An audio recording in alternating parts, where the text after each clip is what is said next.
Okay, my name is Dr. Muku Juventine. I am the medical director for Bethesda Hospital Soroti Limited. Today it's been a great day when we have inaugurated telemedicine here in Soroti. For those who do not know, telemedicine is a platform whereby we can have a patient here in Soroti and we can consult any specialist outside Soroti. And this morning we were able to have a patient and we consulted a specialist in Kabale Regional Referral Hospital, a specialist in Tanzania, and a specialist in Nigeria. Because this patient is very sick and there are people who have super specialized in some of the conditions. And so with the telemedicine, we're able to reach all these specialists in order to manage the patient very well. That's what telemedicine is all about. Okay, how is it going to help the people of Soroti, most of your clients? Well, for our clients, especially when a patient is very sick, it's a matter of life and death. And so we want to give that patient the best medical care that we can. And sometimes our expertise is limited. And so telemedicine allows us to draw expertise of specialists and super specialists from around the world that in order to be able to manage this patient well. There is an issue of internet network. How are you going to? Well, we've been able to increase our bandwidth, especially for telemedicine. And so we have an Airtel network, which for this place works very well. Then speak. It's been 10 years since we started Bethesda Hospital. Started like a small place with OPD and maternity only. And over the years, we've seen God's faithfulness. We've added the operating theater. We've added a general ward with private and executive rooms. Now we have almost all the specialties. We have physiotherapy, we have dental surgery, we have general surgery, we have ENT, we have pediatrics, and obs-gyn. And so we've grown from 11 beds to 61 beds in 10 years. And a lot of other specialized care is also available. We have neonatal ICU, and we have those premature babies managed very, very well. And I think our best was 0.6 kilos, and that baby survived. Well, we are looking to 5 years from now that would have set up a highly specialized unit, and that would include ICU and orthopedics and different theaters, but also medicine. And so we're looking forward to setting up highly specialized units. I think very soon we are going to get endoscopy as part of care that we provide here, because there is none in the Teso sub-region. My name is Dr. Muku Juventine. For this launch, and all of you, thank you for coming to grace this occasion.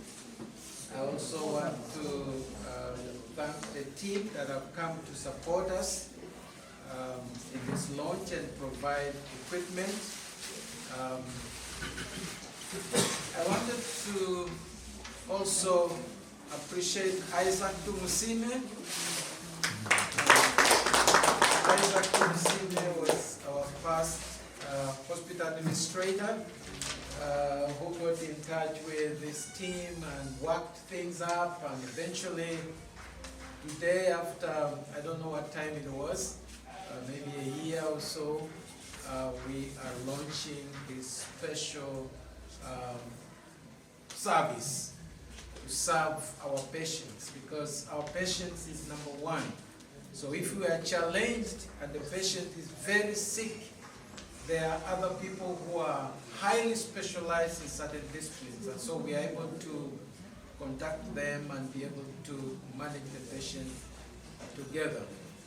My prayer would be this would be countrywide, worldwide, so that we can manage and take care of our patients very well. I remember in 2006, I was in California, and I was talking about telemedicine because I had a lot of friends who wanted to help us. So somebody gave me a big laptop and it was very heavy.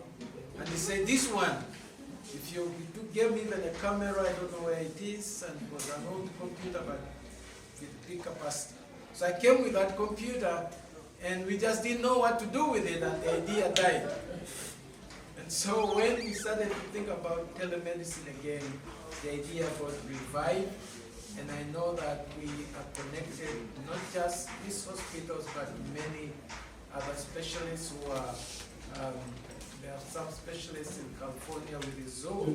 We can be able to, we'll be able to get a lot of diagnosis, case management, and manage our patients very well, especially when things are complicated. You need to ask others to come in. So thank you very much for, thank you very much, Rotary Soroti. We've worked closely, and the offsite team, thank you very much, and all of you who have come.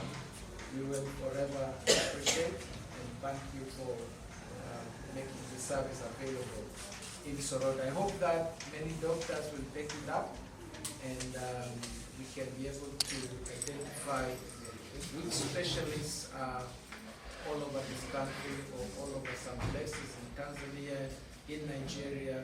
Maybe we need a hematologist, we can contact one. We need an oncologist, we can contact one. And that makes it easy for us to provide care for patients. Thank you very much. I'm Princess Dr. Frances Kamala. I'm biologically from Nigeria, but I live in the United States, and I work with this organization, Global Offsite Care. That is fostering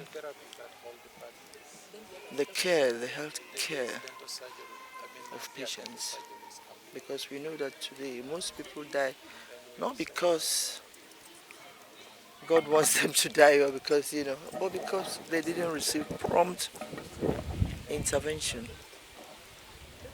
And that is the main purpose of this kind of telemedicine: immediate prompt intervention of healthcare. You can see the way from the demonstration, the way the doctor in Kabale intervened with the doctor here in Soroti, and immediately the doctor here changed the regimen of treatment, and I assure you definitely the patient is going to get better. The importance of telemedicine can never be overemphasized in the fact that doctors have toiled all these years, but like I always said, have we really satisfied our quest? We have not. We are not there yet. Patients keep dying. So with this technology, definitely I'm sure doctors will do better. Once you handle a patient and you're not getting satisfaction, you refer to the appropriate quarters, to somebody you feel that is more capable of handling the patient. And that is what this technology is doing, giving you the access, the tools, the technology to work with. Because we can't work with our bare hands, we have to work with tools. And that's why it is called telemedicine. We are open to every country, we are open to everyone. It is not just that we choose Soroti for a particular reason. It is because of the hard work of the doctor that is managing this hospital. We have a long list. We have a long list of requests. And like I said, we leave this country, we are going to another country. And like you can see from the demonstration, during the resuscitation of the patients here in Soroti, other countries were present so that they can give a helping hand as far as healthcare is concerned. So it depends on the country. Before we came to Soroti, we had already established telemedicine center in Kabale. And you can see Kabale joined in assisting. So, good afternoon, everybody. I had to put on this sash because I stand here in the capacity of global outside care, not in my own personality. And I'm here today for nothing but the quest. As a professional, what do you have as a quest? The satisfaction you get from your job. As a medical doctor and as a Soroti, I work all through seeing patients for 35 years. And I keep wondering, am I really satisfied? Am I really satisfied? And the answer was no. And there came the quest. What do I do to better the lives and the health of my patients? And in arose a young man who is so good, who invented this kind of what you saw. The engineer has made everything easy for me, the speakers, and I have practically nothing to do than to thank you people that are here watching, observing, and witnessing the whole thing. Life, not being told. Life.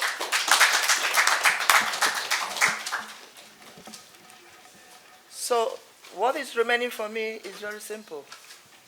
To commission, but to give you a very heavy task. Because if I commission and you don't keep to the task, that is when you see me really angered. Because the life of the patient is very important.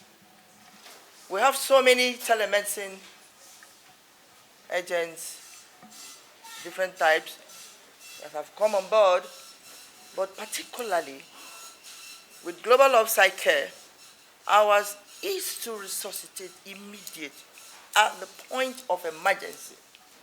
At the point of emergency, what do we do to keep the patient alive for the moment so that subsequently the patient can eventually be transferred to wherever tertiary establishment we want to take the patient to. Because I must tell you people that it is unethical and it is not practicable to start transferring a patient that is critical. You don't do that. So with this technology, we have seen how we can better the lives and improve on the health of our patients. And today, Bethesda Hospital is now on as a telemedicine ward center. It's about 2 a.m. in the United States now, but you can see how important it is. My president is on board. And I want to tell you people that the medical director you have here is a wonderful woman. She has made me do things ordinarily. When I go for lunches like this, I don't do. This is the first time you are going international.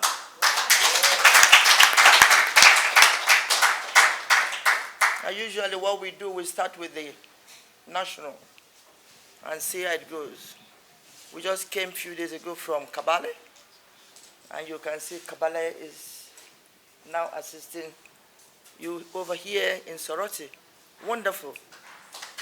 And you can see as well, Soroti was launched 2 years ago, all the way from Tanzania, and they are there watching you as well. And of course, one of the pioneers, the recipients of this technology is Nigeria, and they were all on. They are all on because they want to intervene. All the people in the health sector, the doctors, the nurses, the engineers, everybody, we need to work hard to better the lives of the patient. It's very, very paramount. And I'm so happy that with this technology, all the patients that are coming to this hospital must receive better health care. And with this, I think I end my speech. I don't like talking so much. I believe in walking. I will perform my assignments and other things. First of all, I will have said, my Rotarian president, I am really humbled to have you here. And I want you people to know that as from now on, the Rotarians are the people to oversee what you people are doing. If you are doing well, I'll come with Martins. I am sure that you will clap for that one. Let me have this. I'm gladdened to elevate your status.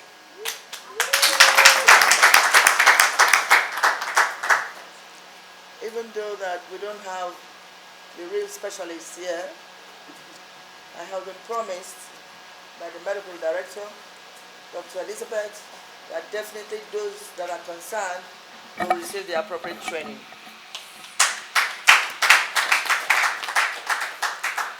These two equipments are very special, especially this one. It's called Butterfly IQ. It's like an ultrasound. For those who are doctors here, you understand what I mean. This is an ultrasound that will immediately provide diagnosis and answer to you at the moment you are examining the patient. You don't need to send the patient to X-ray and wait for days for the result to come out. Immediately with this, you can see what is happening systematically in the patient. And this one goes with it. So I have the pleasure to hand over. I just want to tell the medical director, don't be anxious. You understand, the work we do is very tasky. It's not easy. Like the young guy who brought us from the hotel was asking me, did you sleep well? I say, well, I don't know about well. What I know is that I closed my eye for a few minutes. Because the thought of what I'm going to do in other countries that we're traveling with, is bothering my brain. So you can see, we leave one country, we go to another country, we go to another country.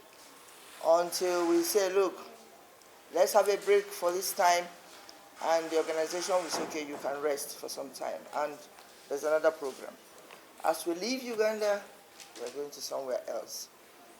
And as we move along, as we interact with them, as telemedicine personnel, we observe those that are serious, and those who just want to come and mock, and make a mockery of the whole thing. And you people, you have forgotten that we are all human beings. And everybody is as intelligent as other. There is no human being that doesn't have some potentials. We look, we see, we observe, and we know who is serious.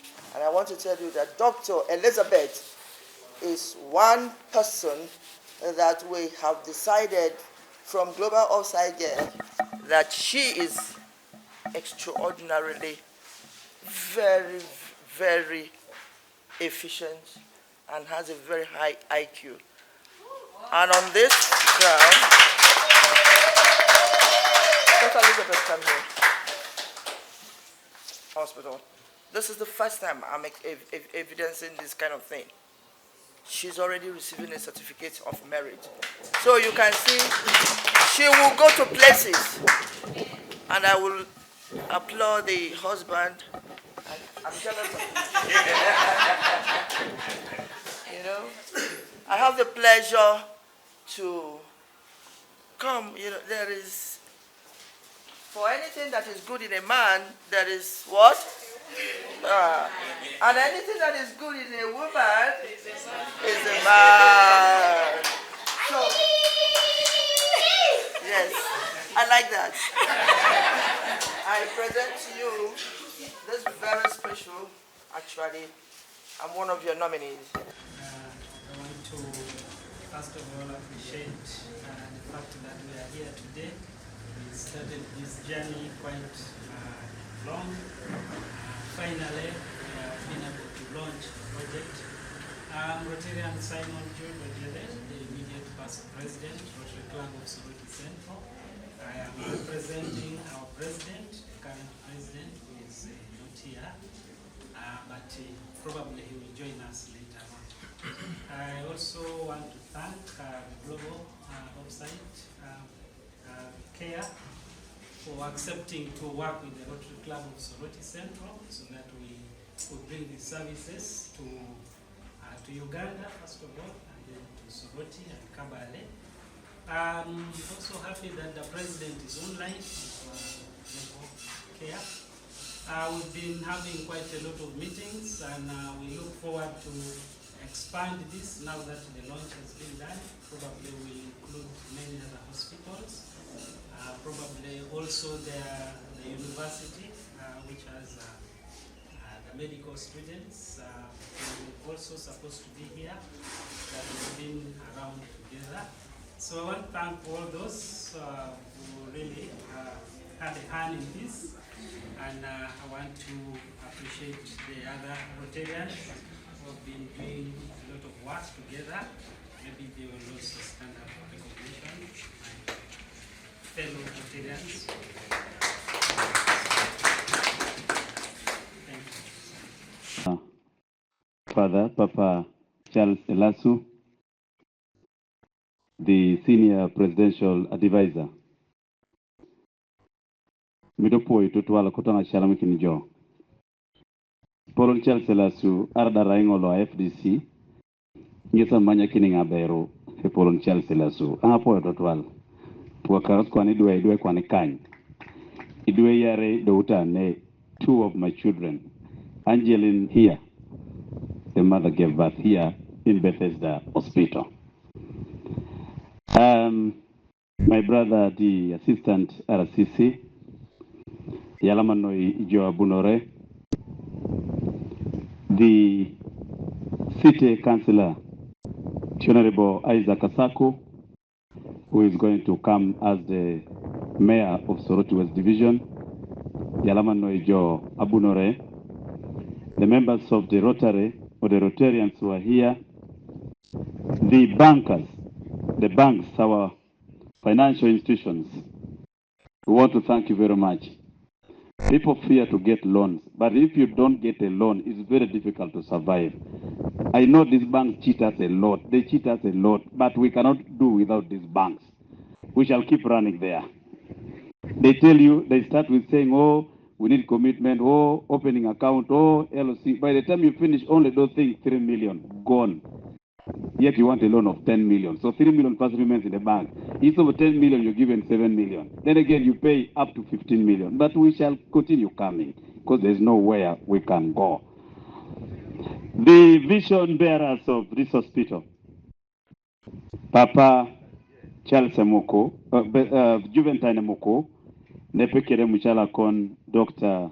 Elizabeth, the community of Oderai, who are here. Jomo Derai Yakana, Nenu, Jomo Derai.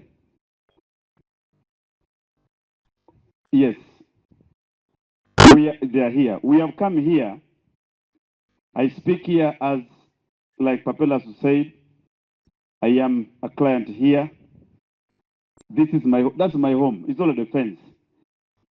I will request the hospital, the doctor, as we shared before, we need to put a gate there so that my mother can just crawl from there to the hospital.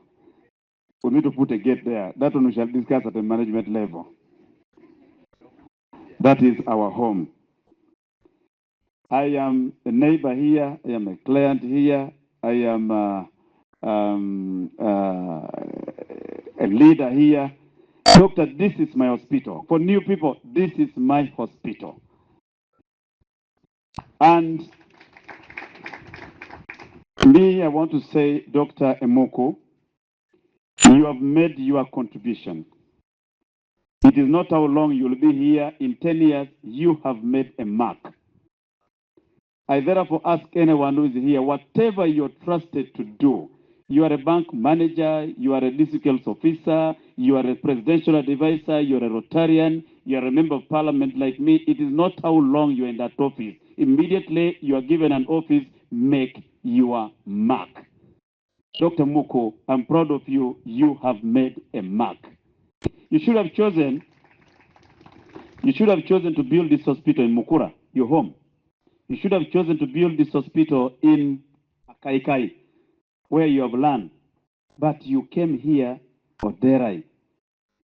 And something, doctor, apart from getting treatment here, for those of you who are new, Dr. Moku came here.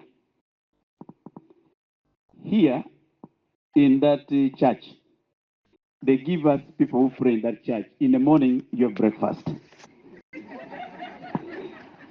And I can tell you, our children, when they come to pray there, I learned a word called muchusi from my children. After prayers, they are given food below. Here in that hospital. And let me tell you, Dr. Moku, by that you have touched a number of souls here. There were those that I know that were Catholics, those that were Anglicans, those that were PAG. A number of them have converted to this church because of the services we are getting here in this church. And I can show you by show of hands.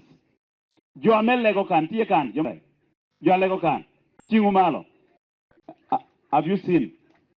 My mother is there. My mother is there. She initially was a Catholic. Now she's here. My elder brother died. And I can tell you with a lot of pride, Bethesda came in. You supported us with the food, everything, and also prayed. So I can tell you that this hospital has come here.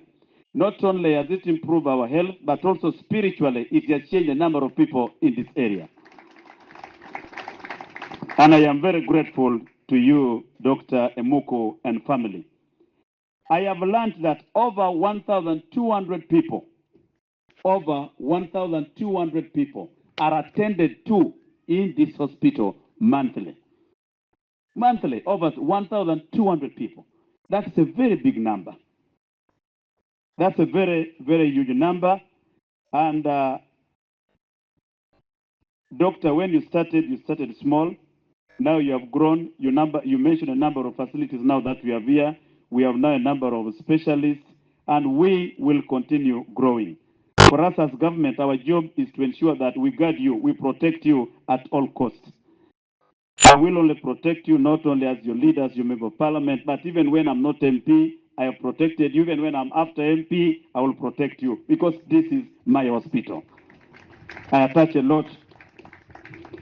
Matthew chapter 6, verse 7, chapter 7, verse 16. We shall know them by their fruits. And really, we can see the fruits here. We don't need to explain that. Doctor, you have done a very great job.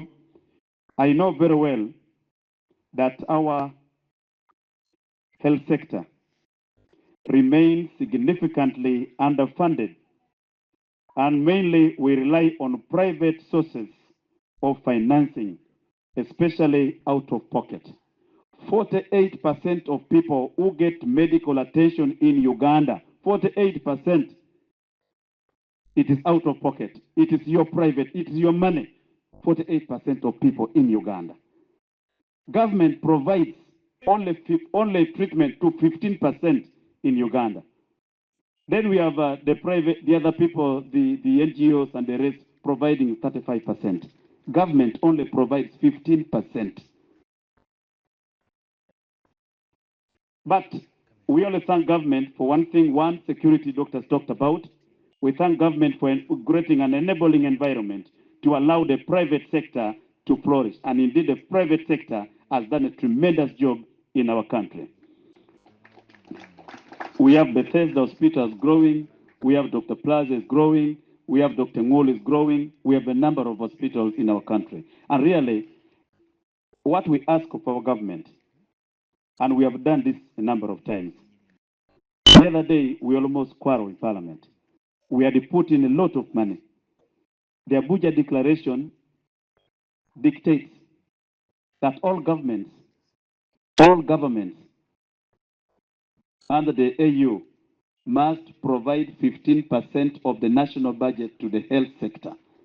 Uganda's health sector is only 5.1%. We fall far below the 15% declaration.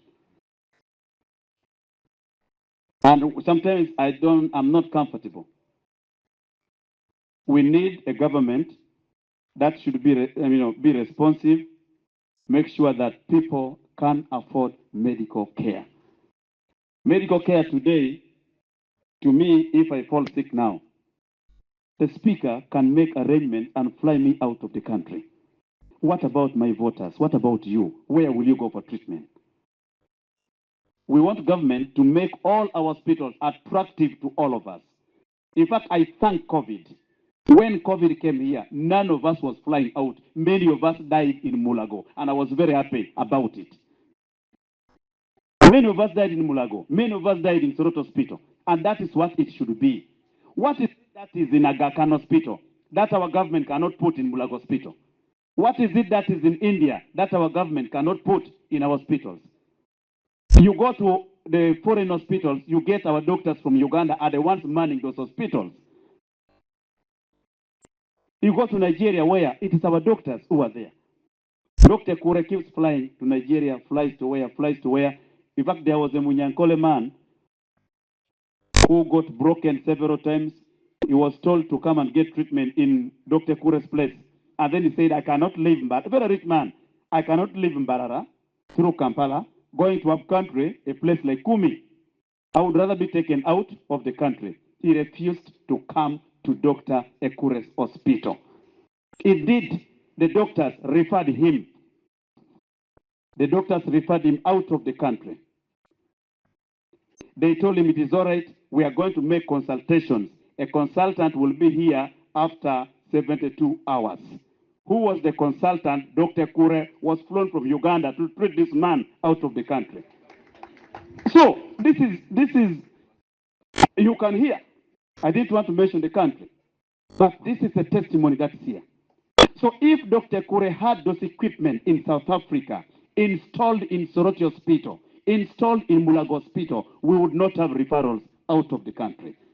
So our biggest problem as a country, one, we don't have sufficient equipment in our hospitals. Two, we have the understaffing of the doctors and health workers in our hospitals. But we have well-qualified, well-trained doctors. The problem is the lack of equipment and the underfunding in our hospitals. You can see what they have been able to do here without the support of government. They have been able to do this. This is very powerful hospital than Soroti Hospital, a government, a national referral hospital. This is powerful than Soroti Hospital.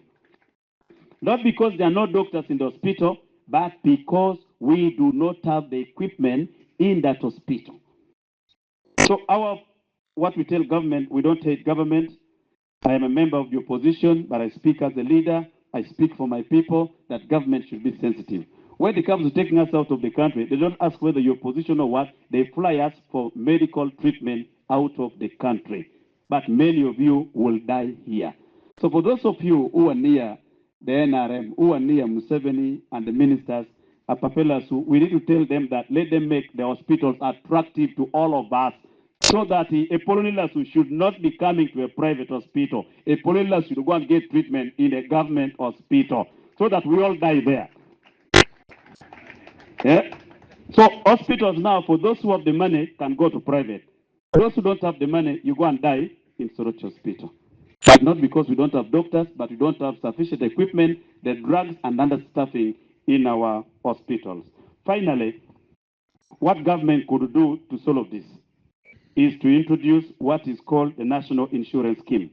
Once we have the National Insurance Scheme, it will be able to cover all people. We all pay money. If you don't fall sick, another person who falls sick should benefit from your money.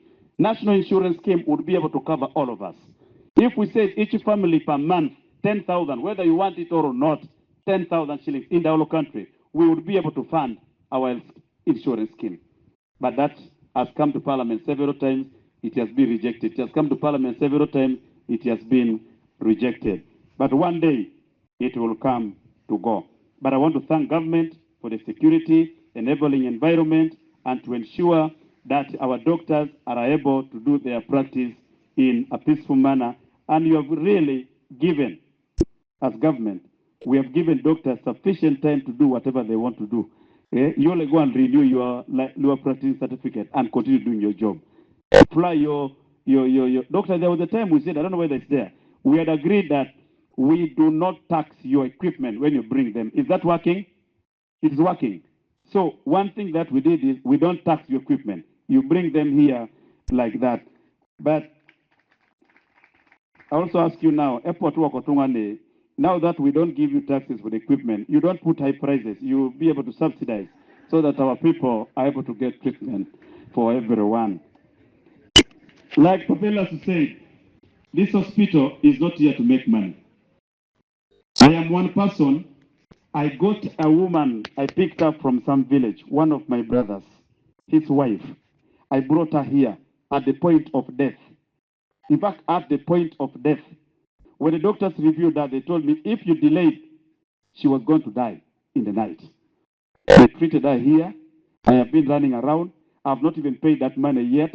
But doctor, I will pay that money. And it was not little money. It was a lot of money. But it is still here. I told them, put it in my account. I thought it was going to be like 1 or 2 days. The lady stayed here for like 3 weeks. It went to, I can tell you, it went up to 6 million. We even didn't have some drugs here. They had to buy from Kampala and out of the country. That is how treatment is expensive. Now, that woman, if I was not here, if this hospital was not here, she was going to die.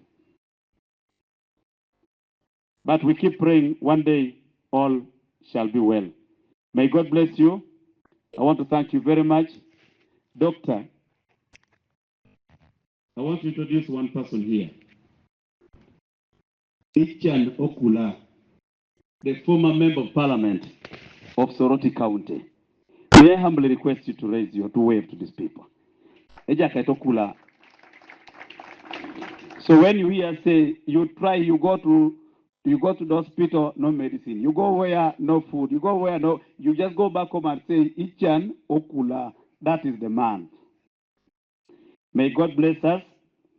I want to thank you, Doctor, again, for inviting me to come and officiate at this function. Now I'll be able to consult you when I'm in Kampala. I'll be able now to pay money when I'm in Kampala. Our people who are in the rural areas, this thing should be rolled out, let it go. People will be able, this is now how the world is coming.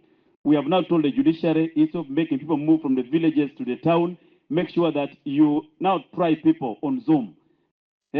Try people on Zoom. Now medicine here, we should be getting on Zoom. Instead of cutting my thigh, cut my thigh from here, then ask me that I should go to Aga Khan. Why do I go to Aga Khan? You should cut my thigh from here, you consult with your doctors out of the country, consult with them in London, tell me, take this medicine, and I'm okay. Instead of making me to go to Aga Khan. That is the meaning of this project. It's called what? That is the meaning of telemedicine. When I come around in the evening, I don't need to go and see the doctor. I only need to call doctor and tell doctor I have a problem with my tummy. My tummy is paining. What is the pain? Is it sharp pain? Does it come on and off? Is it a straight pain? Doctor will tell me, okay, now, what we are going to do, you put the consultation fee here of 20,000. We shall respond to you in 10 minutes. In 10 minutes, I see my answer in WhatsApp. I tell me, go and buy Panadol and then avoid eating much salt. You're okay. So, it will be able to help us. May God bless all of us. Please, if the food is ready, we have come here for 2 things. 1, to launch the telemedicine. Number 2, to know ourselves.